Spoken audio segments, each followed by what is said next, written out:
안녕하세요. 정치권의 복잡한 현안을 시원하게 풀어드리는 정치펀치 배성규입니다. 안녕하세요. 정치펀치 배소빈입니다. 암호화폐 보유 논란을 빚은 김남국 민주당 의원이 나흘 만에 공식 사과했습니다. 이 민생 위기 속에 공직자로서 국민 눈높이에 맞는 모습을 보여드리지 못했다면서 사과를 했는데요. 이 사과에도 의문이 말끔히 해소되지 못하고 있는 상황입니다. 네, 각종 논란이 이어지고 있는데요. 오늘은 민영삼 원장님 모시고 얘기 나눠보겠습니다. 안녕하십니까? 안녕하세요. 네, 요즘 여러 가지로 논란도 많고 또 정상외교도 또 순탄하게 진행된 면도 있고 한데 자, 지금 가장 뜨거운 게 60억 코인 논란입니다. 김남국 의원은. 네. 맞습니다. 그러니까 이제 공식 사과를 했는데 사실 처음 입장문에서는 실명 인증된 계좌를 통해서 투명하게 거래했다. 내 돈 내 투다. 모든 의혹이 터무니없다. 이렇게 말을 했는데 갑자기 이제 사과를 했습니다. 태도를 이렇게 바꾼 이유 뭐라고 보시는지요? 예, 그러니까 이제 김남국 의원이 처음에는 작년 12월부터 이루어졌더만요. 조선일보에서 취재해가지고 물어보니까 시치미를 뚝 뗐어요. 그래가지고 이제 지난주 금요일 날 한 일주일 정도 되죠, 한 4, 5일 정도 되죠. 그때 이제 보도가 되고 나서도 약간 설명을 했는데 그때도 약간 거짓말을 섞어서 했어요. 그래서 제가 보기에는 처음부터 시치미 떼고 거짓말하다가 그 다음 단계로는 전문 용어를 섞어가지고 굉장히 우아하고 그 수려하게 거짓말을 계속 했단 말이에요. 이게 보니까 단계별로 있더라고요. 처음에는 매입 전이에요. 그래서 어떻게 무슨 돈으로 샀냐 안 샀냐부터 거짓말. 주식을 팔아서 샀다고. 그리고 두 번째는 매입을 해가지고 분량, 수량 가지고 또 거짓말. 그리고 이제 진짜 거짓말은 매입 후에 어떻게 처분한 후에 현금을 했냐, 지금 다른 코인을 갖고 있냐는 이렇게 해서 3단계로 아주 수려하게 거짓말을 하다가 국민과 언론에 딱 들킨 거죠. 그래서 이제 하는 수 없이 저는 사과를 했다고 봐요. 하는 수 없이. 그리고 이제 안에서 끓은 거죠. 이러다가 우리 다 죽는다. 그래서 송갑석 의원인가요? 아무튼 내부 의원들이 공개적으로 이제 막 SNS에 글을 올렸잖아요. 김남국 의원 빨리 사과하라. 이건 아니다. 그럼 국민 내 마음에 상처를 줬다. 이렇게 하긴 그런 당내 분위기도 너무 뜨악하기 때문에 하는 수 없이 사과했다. 그렇게 근데 사과는 했는데 이 사과가 진정성 있는 것 같지도 않아요. 그냥 밀려서 사과한 것 같은데 그렇죠. 사과가 문제가 아니라 지금 이 코인을 언제 사서 어떻게 팔고 얼마나 이익을 남겼는지 이 부분에 대해서 본인이 한번 설명을 했는데 그게 뭔가 맞아떨어지지가 않아요. 지금 보면은. 그래서 위믹스 코인을 산 게 2021년인 줄 알았더니 그것도 아니고 그러니까 처음에 주식을 판 건 2021년이었는데 윈믹스 코인을 보유한 시점은 그보다 1년 후고 그다음에 이거를 어떤 돈으로 샀는지도 애매하고 우리 액수도 처음엔 60억만 나왔는데 지금 또 나왔어요. 액수가 26억인가. 이건 또 뭔지 도대체 이게 이해가 잘 안 가요. 가면 갈수록. 그렇습니다. 그러니까 제일로 재밌는 게요. 위믹스 코인이 발행된 데 있지 않습니까? 그때가 2022년 1월 달이라니까요. 그러니까요. 근데 김남국 의원이 주식을 판 돈은 1년 전이에요. 1년 전. 그러니까 주식을 팔아서 위믹스 코인을 사고 싶어도 세상에 위믹스 코인이 없을 때 그렇죠. 그렇게 거짓말을 했단 말이에요. 그러니까 이제 사실 보면은 이 코인과 관련해 가지고 전으로 모든 사정을 잘 알고 있는 게 본인이랄까 말이에요. 본인인데 본인이 이걸 숨기려고 하다 보니까 이제 시나리오를 소설을 막 쓰기 시작했던 거죠. 그러다가 본인이 이제 소설이 앞뒤가 막 안 맞고 이제 꼬인 거예요. 당황하고. 그러다 보니까 되는 거고 지금 우리 배성규 앵커께서도 말씀을 하셨습니다만은 제일로 지금 문제되는 게 처분해서 도대체 금액하고 처분해서 도대체 어떻게 했냐. 왜냐면은 이게 대선 직전에 사고 팔고 했단 말이에요. 그러니까 매입하고 처분했단 말이에요. 그렇기 때문에 의심의 눈초리로 많이 보는 거예요. 그렇죠. 그리고 이 코인 자체가 뭐 비트코인이나 이더리움이나 이런 어떤 메인 코인이 아니라 그렇죠. 네. 또 소위 좀 잡코인이라고 불리는 종목이 아니겠습니까? 그렇죠. 그래서 네. 이 종목에 그렇게 큰 돈을 투자했다라는 것은 위험성이 분명히 있을 텐데 어떻게 또 그렇게 투자를 하게 됐는지 그 과정도 조금 의심쩍다라는 의견들도 있거든요. 그러니까 전문가들한테 제가 물어봤거든요. 예. 네. 물어봤더니 두 가지로 얘기를 하더라고요. 네. 처음에는 코인을 아마 그냥 받았을 것이다. 아하. 코인 지갑에 그냥 받았을 것이다. 그냥 돈도 지불 안 하고. 예, 예. 네. 그냥 원래 그냥 다 준대요. 그렇게 하면서 그 홍보대사 비슷하게 아하. 이 코인이 이제 오. 발행하면서 상장하기 전에 예. 이미 지갑에 다 넣어준대요. 유명인들이나 네, 네. 또 뭐 이렇게 행정 아, 누구도 보유했다. 그러니까 사면 된다. 예, 예, 그런 식으로 아하. 상장할 때 그럴 가능성이 있고요. 아하, 네. 또 두 번째 이제 가능성은 현금화 돼가지고, 그러니까 방금 말씀하신 대로 잡코인이에요. 네. 그러니까 이제 태환지폐라고 하는데 돈으로 치면은 이 코인을 가지고 이게 위믹스 코인을 가지고 비트코인을 바로 교환할 수가 없어요. 네. 네. 그렇지 않습니까? 그러니까 비트코인을 사려면은 현금을 해야 돼요. 네. 현금으로 해서 비트코인을 사야 된단 말입니다. 그렇죠.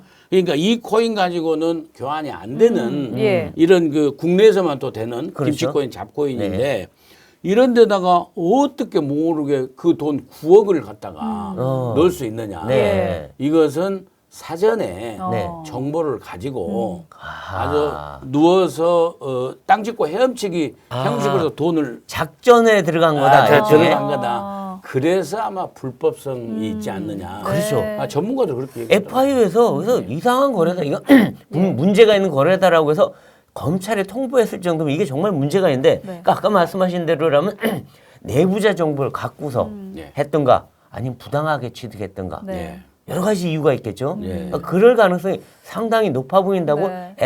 FIU와 검찰은 이미 그렇게 해서 수사를 하고 있는 것 같아요. 지금 보면. 예. 그러니까요. 이제 이것도 처음에는 네. 코인 그 거래소에서 이상 거래로 해가지고 FIU에 신고했잖아요. 네. 그리고 FIU가 수사기관 했지 않습니까? 네. 근데 그 거래소도 이상하게 봤습니다만은 FIU도 이상하게 본 게 알고 봤더니 FIU가 이상 거래를 유무를 판단하는 이 인력이 있지 않습니까? 네네. 여기에 뭐 부장판사 출신도 있고요. 그렇죠. 그렇게 있더라고요. 그 엄청난 사람들 전문 그냥 아무렇게나 하는 게 아니에요. 엄청난 전문 인력이더만요. 네. 네. 그러다 보니까 이제 딱 걸린 건데 문제는 보니까 액수 같아요. 액수. 액수 아하. 때문에. 액수. 네. 그러니까 김남국은 말대로 이제 80만 개면은 네. 당시 처분했을 때 네. 1,000원만 잡아도 8억이고요. 네. 4,000원 잡으면 32억이에요. 네. 그 10,000원 잡으면 80억 원이에요. 맞아요. 그러니까 80억 원이 아무튼 현금화돼서 막 유동 이상하게 하니까. 네. 그리고 거래소에서는 너무 많은 양이 네. 일시에 처분되고 하니까. 네. 그래서 이상 거래를 보고 의뢰를 했을 거 아니겠습니까? 예. 그래서 FIU에서는 보니까 이제 돈 흐름으로 본 거죠. 아하. 돈 돈의 흐름으로. 흐름. 네. 그래서 네. 이상 거래를 예. 본 것 같아요. 그리고 또 이렇게 논란이 커진 이유 중에 하나는 좀 속 시원하게 해명을 했으면 좋았을 텐데 이제 처음에는 한동훈 검찰의 작품이다. 이제 정치권 어떤 물타기에 좀 집중한 면도 없지 않아 보이거든요. 어떻게 보셨나요? 저는 그래서요. 그 부분에서 저도 분노했어요. 네. 저도 이제 분노한 게 두 가지인데요. 네. 첫 번째는 많은 젊은이들과 또 우리 그 서민들과 함께 상대적 박탈감을 느낀 거예요. 예. 야, 그 거짓 코스프레 하더니 네. 저렇게 많은 국회의원 돼가지고 저렇게 그리고 사실 그 사담입니다만은 제가 김남국 의원을 잘 알아요. 네. 2016년도부터 방송도 같이 그러니까 출연했고 저도 네. 방송 같이 해봤어요. 저도 네. 저한테 하소연도 하고 네. 그러면서 사실은 변호사 하면서 네. 수임을 제대로 못했어요. 그러니까요. 한 달에 100만 원 수입도 어려울 때라고. 그래서 그럴 때인데 방송 패널을 하는 거예요. 그렇죠. 방송 그렇군요. 패널 하면서 네. 개국본으로 가가지고 네. 이제 이렇게 튼 거죠. 그렇죠. 튄 거죠. 일테면 그렇게 이제 힘든데 그 돈 마련하기도 힘든데 그리고 다 주변에서 하는데 저렇게 공공억을 막 주물렀어 하면서 그러면 나는 뭐야 하면서 이제 그 상대적 박탈감 때문에 화가 난 거예요. 그렇죠. 그리고 두 번째는 이제 제가 더 화난 게 뭐냐면 네. 바로 그 말씀하신 그겁니다. 한동훈 검찰 작품이다. 그러면서 핑계를 검찰이 기획수사로 몰아가는 거예요. 네. 그래서 야 이재명 대표의 핵심 측근답게 그렇죠. 완전히 닮은 모든 꼴, 게 또 완전히 검찰 닮은 꼴이구나. 그렇죠. 아니 검찰이 먼저 시작한 게 아니라 거래소에서 이상하다고 해서 FIU로 가서 FIU가 그렇죠. 검찰에 그 수사 의뢰를 한 건데 그 무슨 기획이에요, 그게? 그러니까요. 아니 그러면은 한동훈 검찰이 네. 그러면 2022년도에 네. 아니면 아니죠. 2021 2021년도에 김남국 의원이 주식 판 것까지 추적을 해가지고 이 주식으로 1년 뒤에 이믹스를 살 것이다까지 다 알고 있었다는데 말도 안 되죠. 아니 그 전 정권 때인데 문재인 정권 때예요. 이게 거래가 이루어진 게 문 정권 때예요. 뭔 소리예요? 그럼 그때 한동훈은 한직에서 어디 가 있는지도 몰랐는데. 그러니까 이제 김남국 의원이 숨기고 있는 게 어떤 돈으로 샀는지. 그러니까요. 예? 맨 처음에 자금 출처 어떤 돈으로 샀는지. 예. 그 다음에 그걸 처분해가지고 과연 현금으로 어느 정도 처분을 했고 또 다른 코인으로 이제 갈아탔는데 이게 다른 코인은 얼마나 갖고 있고 현금은 얼마나 갖고 있는지 이 부분을 본인이 가장 잘 아는데 못 밝히는 거 아닙니까? 이건 수사기관이 맞아요. 그리고 사실 전 재산 뭐 12억밖에 없다고 그러면서 거짓 코스프레 했던 사람이 갑자기 자기 전 재산 10억을 김치 코인, 뭔지도 모르는 코인에 다 박아 넣었다. 이거 어떻게 그럴 수 있겠어요? 사실 뭔가 들었거나 아니면 누군가 줬거나 그럴 가능성이 있어요 지금. 그러니까 이상한 거래라고 하는 거예요 지금. 제 후배들도 이제 코인 해가지고 하고 그런 많아요. 그 전문가들한테 제가 물어봤더니 방금 말씀하신 그대로라니까요.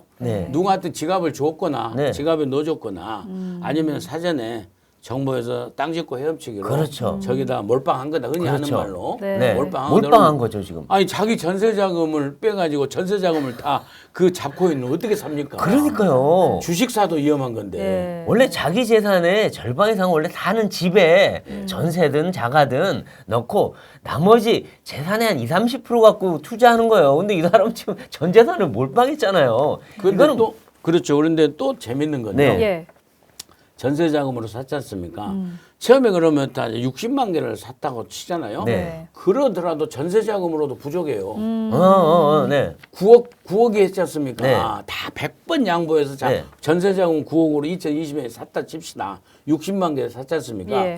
그러면은요, 60만 개면은 당시에 1,000원만 잡아도 이제 6억이고 그 당시에 이제 5천 원씩으로 그 막 상장됐을 거 아니에요. 그래서 그날 종가가 5,917원인가 되더라고요. 그럼 5천 원만 잡아도 60만 개면 30억 원이에요.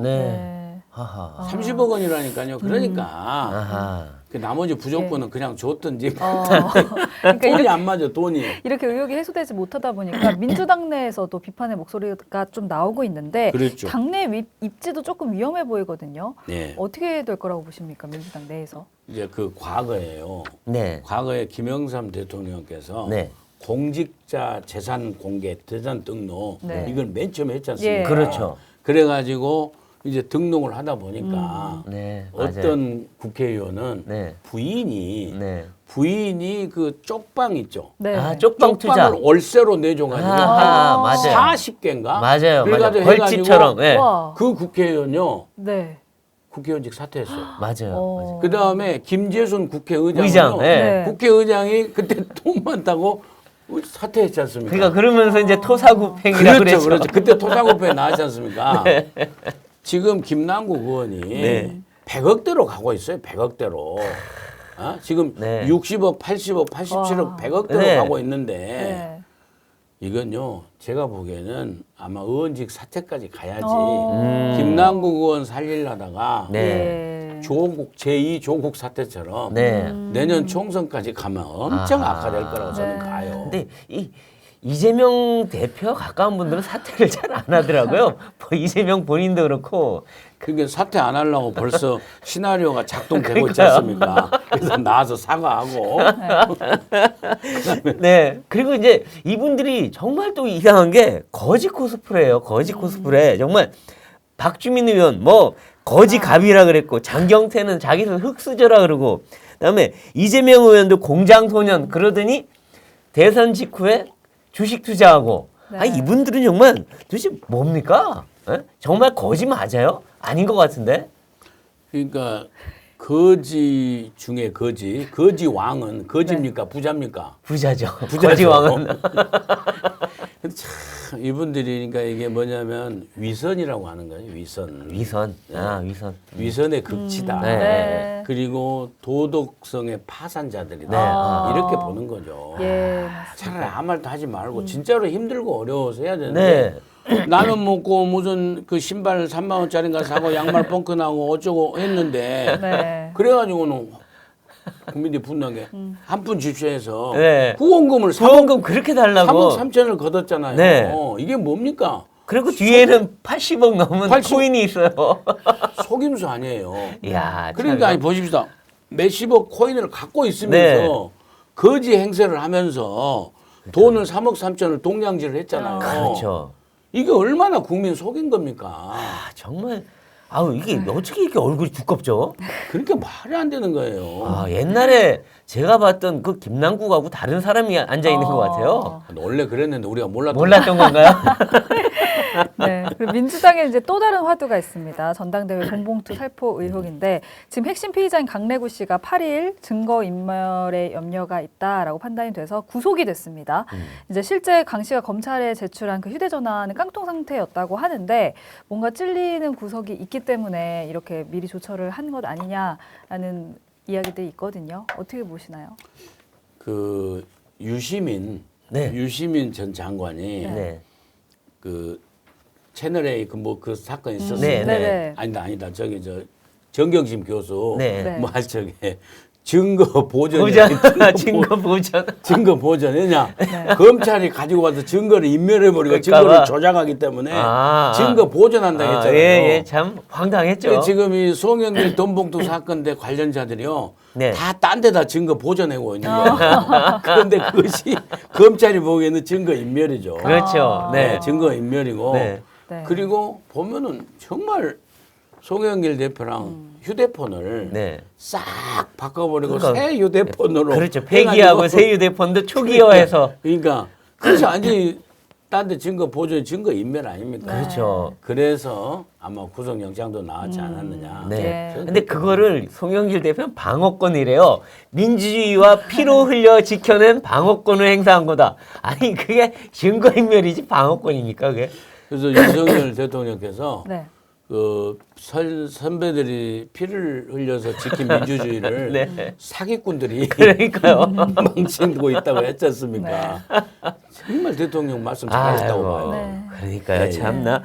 그리고 이 송영길 대표도 똑같아요. 사실은 똑같이 강내구 씨랑 똑같은 짓을 했잖아요. 근데 이분들은 지금 어떻게 보면 이 송영길 대표도 그럼 앞으로 만일에 영장이 쳐지면 오히려 자기들이 한 짓이 자기한테 오히려 역으로 돌아가지 않을까요? 그렇죠. 이제 법률가들이 보면은 그걸 증거 인멸로 보기 때문에 네. 그리고 송영길 대표 같은 경우에는 글로벌하게 증거 인멸을 프랑스에다 놔두고 네. 프랑스에서 없애버렸다는 거 아닙니까?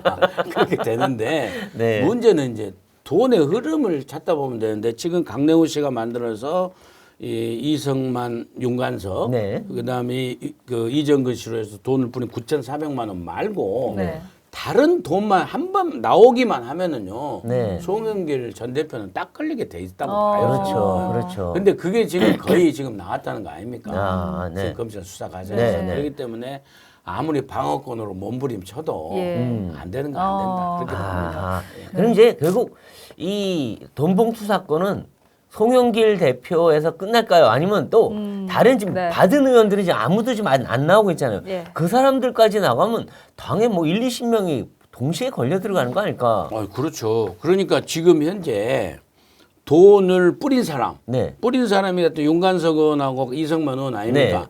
이 사람들을 지금 꼬리 자르기로 출당을 시켰지 않습니까? 네. 그러면 뿌렸는데 공중에다 뿌렸어요? 아니지 않습니까? 그러니까요. 국회의원 누구 홍길동 연결 받은 사람이 있죠. 받은 사람 있지 않습니까? 네. 받은 사람도 처벌 대상이에요. 당연하죠. 실정법상에 네. 받은 사람 곧 나올 겁니다. 네. 그렇죠. 곧 나옵니다. 최소한 아하. 알겠습니다. 몇 명은 나오죠. 네, 네. 이렇게 정치권이 혼란스러운 가운데 윤 대통령 취임 1주년을 맞았습니다. 기자 간담회는 없었고 이제 국무회의 모두 발언으로 가름을 했는데 12분 정도 외교 성과를 좀 부각을 했고 좀 안 좋은 부분은 지난 정부에 좀 탓을 하는 모양새이긴 했는데 민 원장님께서는 윤 정부 1년 어떻게 평가하시는지요?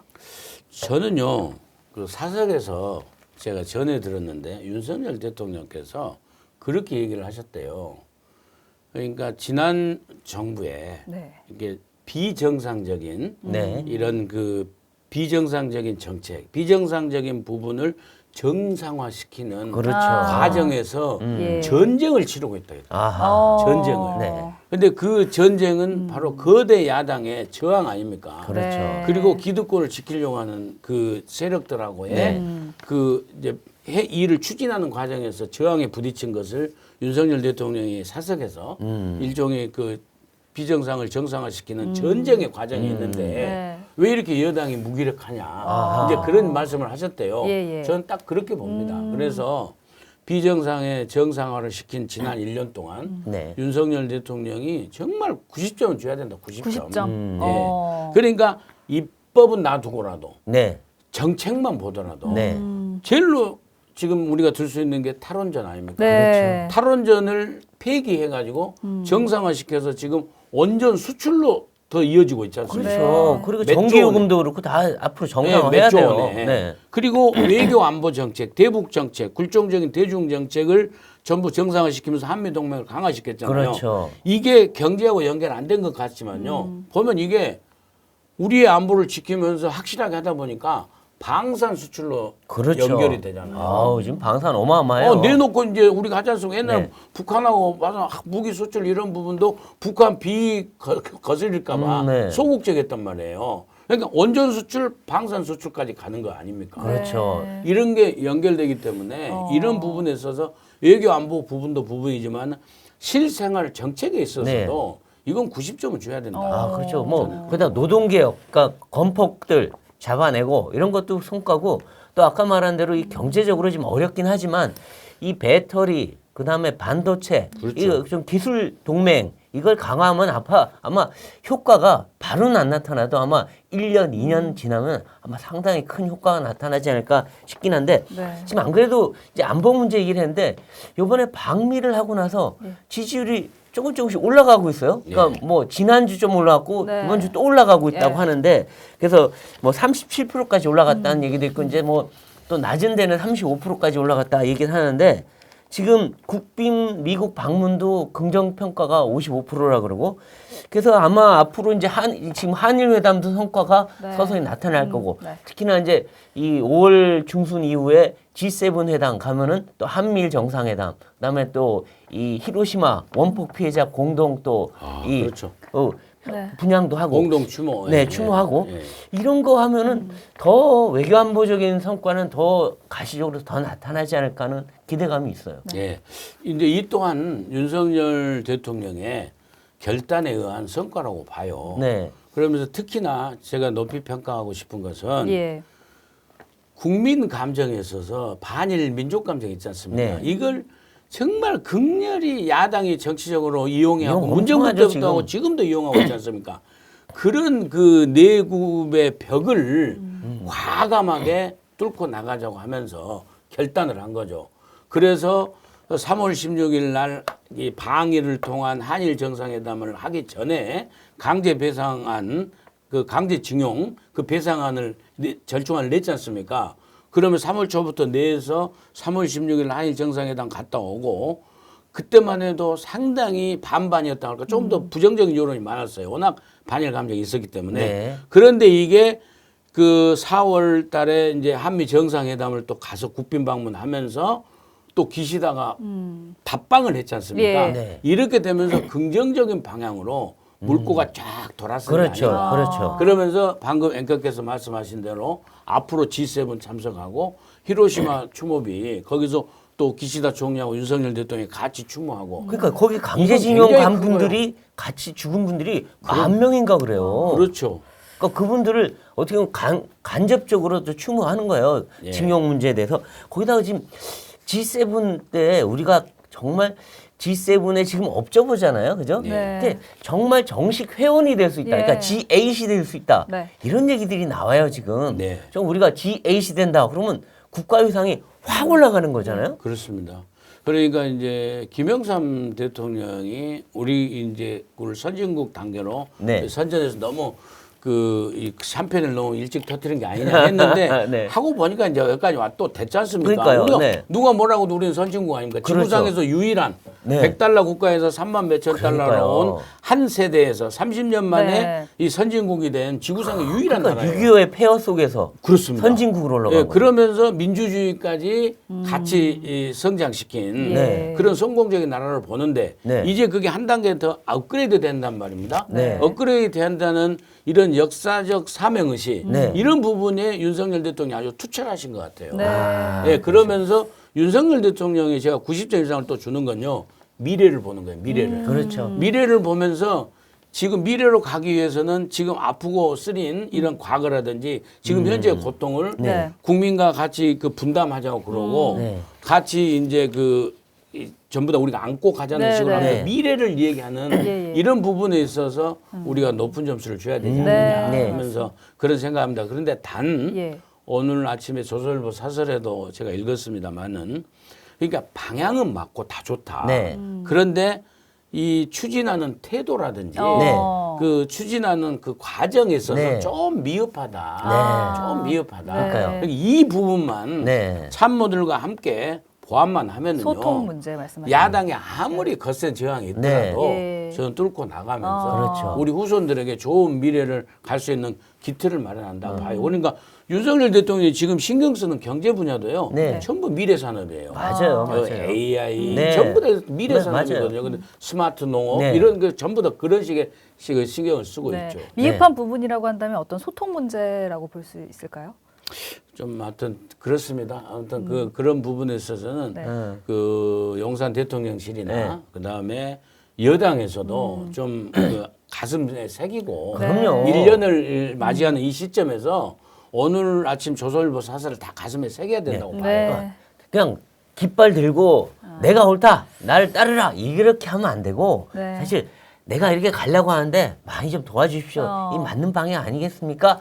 라고 설득하고 계속 이 소통하고 이렇게 해서 가면은 네. 사람들이 따라가거든요. 예. 야당도 마찬가지예요. 그러니까 그게 이제 방식과 태도거든요. 네네. 방식과 태도. 맞아요. 그래서 우리가 흔히 그러잖아요. 뭔가를 알리고 홍보를 할 적에 네. 홍보가 PR이잖아요. 네. 네. 그래서 퍼블릭 릴레이션이라고 하는데 이제 한국말로 번성하면은 피할 것은 피하고 알릴 것은 알리자. 아. 이게 이제 PR이라는 거 아닙니까? 네, 네. 그런데 그 PR의 내용도 중요하지만은 예. 메신저.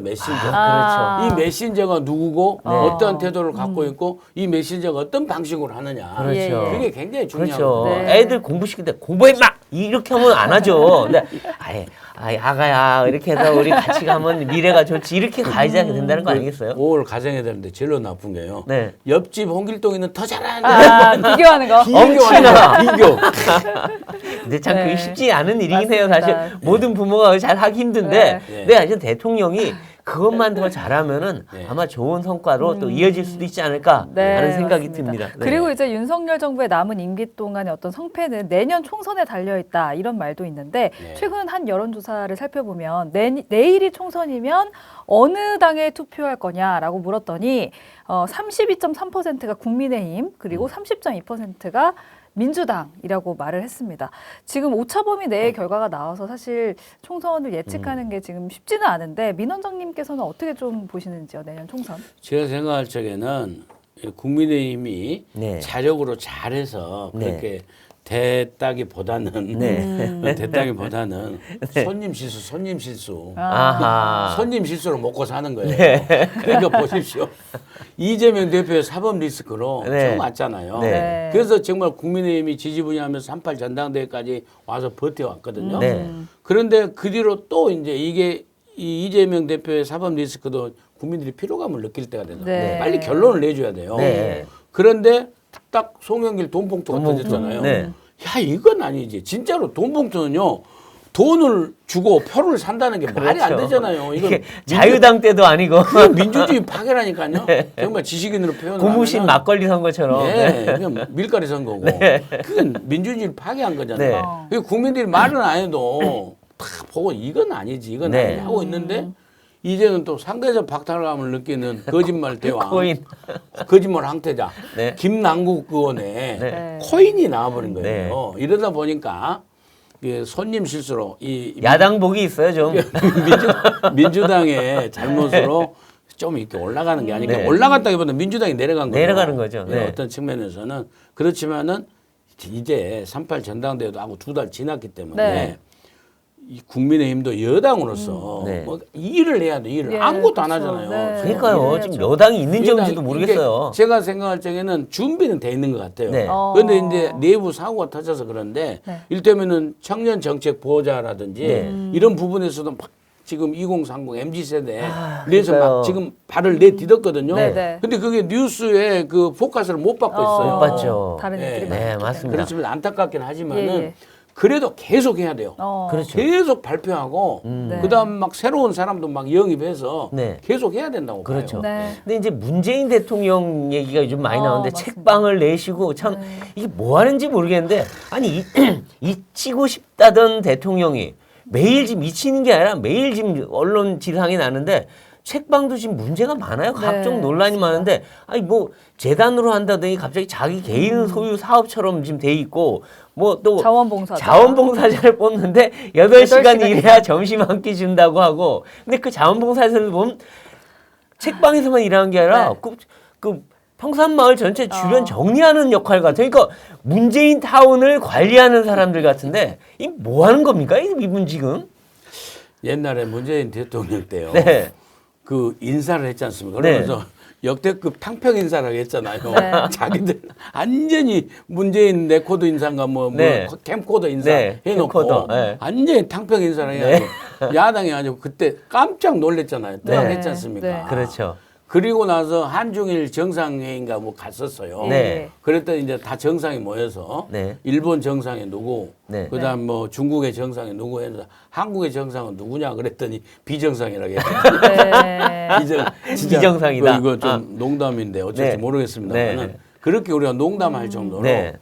문재인 대통령은 뭘 정책도 그렇고 지금 퇴임 후에도 그렇고 네. 우리 진짜로 바른 사람이 보기엔 다 비정상적이에요. 어. 그리고 자기 말을 다 뒤집어 버리잖아요. 그렇죠. 그러니까 그 열정페이 방금 네. 말씀한 열정페이 2015년도에요. 민주당 대표할 적에 네. 열정페이는 완전히 우리가 격파해야 될 아주 그 폐악이라고 그랬어요. 그렇죠. 예. 열정페이. 최저임금 막 올리겠다 그러시는데 이분 최저임금도 안 주시네. 그렇다니까요. 그러면서 열정페이로 하고 네. 더 재밌는 건요. 2015년도에 그렇게 했더니 2017년도 이재명 대표도 열정페이는 우리가 가장 없애야 될 악이다. 아. 그렇게 또 SS 글이 있더만요. 네네네. 이분들이 이런다니까요. 자기는 빼고. 예. 네.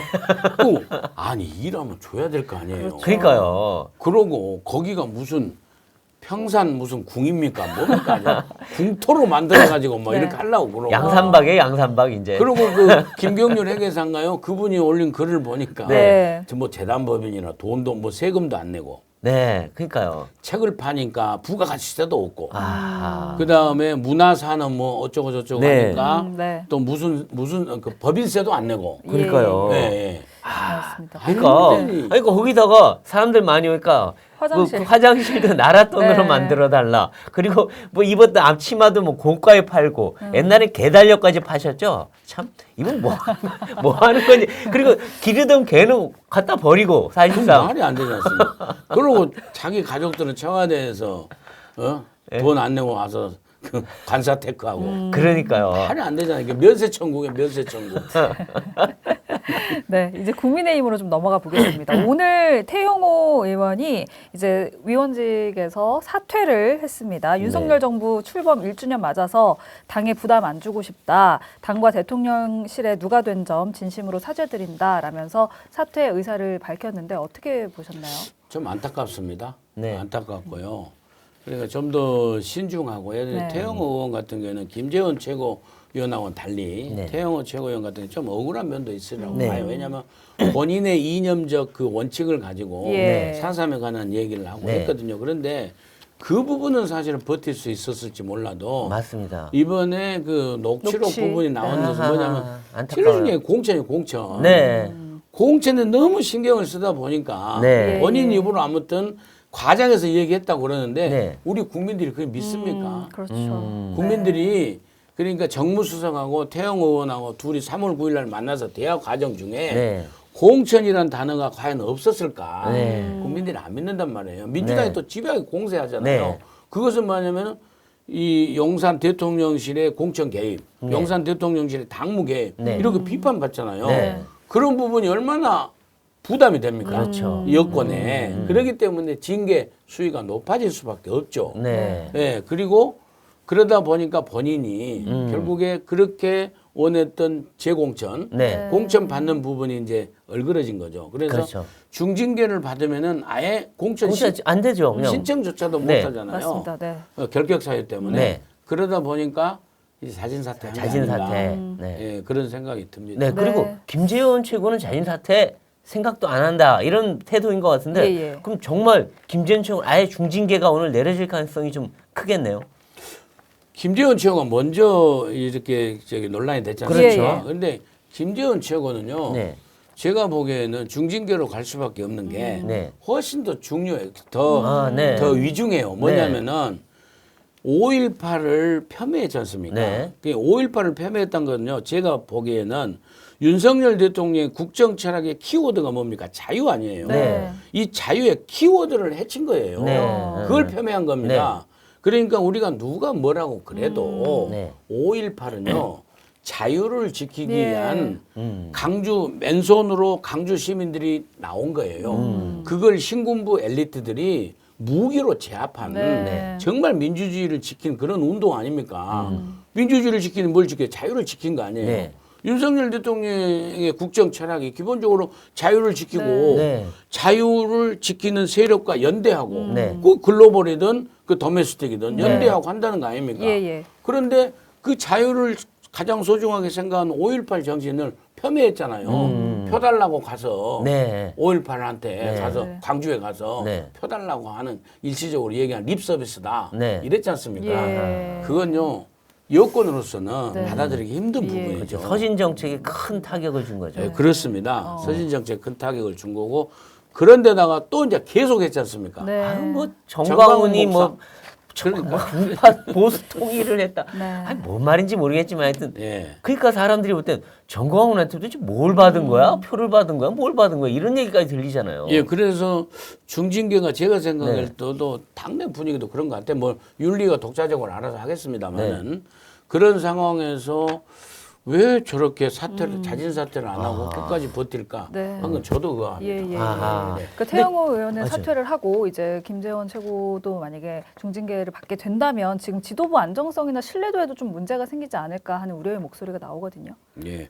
그래서 지도부에서 좀 그 국민의 마음, 국민의 눈높이에 맞게 그 저는 받아들여야 된다고 생각을 네. 합니다. 네. 저 조심스럽게 말씀드리지만요. 그러니까 지도부 공백이 아니다. 이런 얘기를 하면은 국민들이 공감을 못 해요. 그렇죠. 예, 예. 네. 근데 만약 사퇴를 한 그 지도부는 네. 다시 뽑을 수 있는 거죠.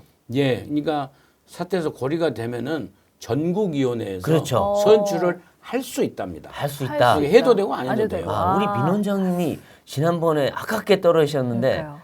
다시 한번 도전해 볼 생각 없으십니까? 탈락자 중에 수석이셨잖아요. 그러니까 수석 탈락, 수석 낙선 최고. 근데 그 뭐 원서 접수를 하는지 어쩐지 저는 모르겠습니다만 네. 아직은 아무 생각 없습니다. 그냥 정치 펀치 열심히 하겠습니다. 네. 그리고 이제 이 뭐죠? 이 당 지도부가 지금 그동안 역할을 너무 못했어요. 사실 네. 없는 이만 못하다, 있는지 모르겠다 이런 정도 여당의 지도부가 윤 대통령을 뭐 지원해주기는커녕 오히려 네. 그냥 이 가는 길을 오히려 가로막았다 이런 생각까지 드는데 앞으로 이 김기현 지도부 어떻게 가야 됩니까? 그러니까 일을 많이 해야 된다니까요. 네. 그러니까 이 사실은 준비가 몇 개가 돼 있는데 네. 차근차근 했는데 그게 김재원 최고위원의 설화, 그다음에 태영호 최고위원의 네. 설화, 그리고 또 민생 119 했는데 또 조수진 최고위원의 또 밥 한 공기 이것까지 됐지 않습니까? 네, 네. 그래서 뭔 일을 하고 사실은 그 대표 돼가지고 네. 국립연충원 참배하고 온 것밖에 없어요 지금. 최고의 업적은 국립현충원 참배인가요? 국민연충원 참배하고 그다음 따지자면 홍준표 시장 상임고문 해촉하고 그것밖에 없거든요. 그리고 할 일은 준비를 많이 해놓은 것 같아요. 예, 해올 준비를 막 실천하기도 전에 네. 김재원 태영호가 아하, 났기 때문에 네. 좀 억울해요. 네, 네. 사실 네, 억울합니다. 네. 예, 그런 측면에도 그럼에도 불구하고 그 김재원 최고위원의 맨 처음에 살아가 네. 났을 때 네. 지도부의 대처, 네. 위기 대처 네. 그 부분, 네. 네. 그 부분에서도 당원들과 지지자들이 아쉬워하거든요. 네. 이런 부분 앞으로 보여주면 안 돼요. 그렇죠. 앞으로 다시는 설화가 없어야 되고 네. 또 설화가 혹시라도 발생했을 경우에는 즉각 대응을 하는 그런 네. 리더십을 보여줘야 되고 네. 그리고 더욱 중요한 것은 강호의 인재들을 모아가지고 예. 일을 많이 하는 그렇죠. 일을 무슨 일인지 일을 해야 되는 네. 거죠. 네, 네. 예. 그렇죠. 현장에 가서. 네. 예, 알겠습니다. 네.